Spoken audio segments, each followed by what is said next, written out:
The problem is that creates, first of all, inconsistencies in the answer. But when we looked at our accelerators, we kind of take a step back, and when it combined it with where the administrative burden issues that I was referring to, we recognized that there are some common fundamental themes that drive those inefficiencies. And one of the common themes across all payers is that, when you look at the entire journey of the way the payers do what they need to do to run the operations, whether it's intaking a prior authorization request or making a decision on that prior authorization request, or, defining the service plan for a member, or, managing the care for a member, or defining the engagement for a member, or supporting the member. You look at the entire journey. At every moment in that journey, the staff needs to evaluate certain rules. So during prior authorization, it's about what do the policies say?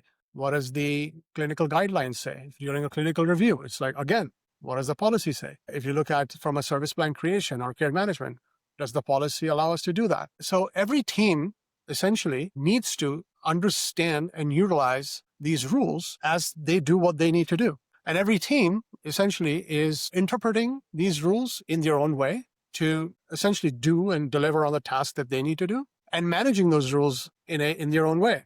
The problem is that creates, first of all, inconsistencies in the answer. And more importantly, things don't add up. So teams are always going back and forth saying, well, is this really the way it works? Or is that really the way it works? So that's where we feel the inefficiencies were stemming from to begin with. And we are focused on essentially unlocking them so that there's a source of truth for those within the entire organization. Every team can tap into those rules and utilize them in a consistent way. So for me and for us at Boost, it was really realizing that, hey, it all stems from, the inefficiency stems from the amount of time it takes for teams to really understand what those rules mean, how that applies to that particular member's situation, who they're speaking with at that moment, and how comfortable and confident they are in the way they can actually deliver the service to the member.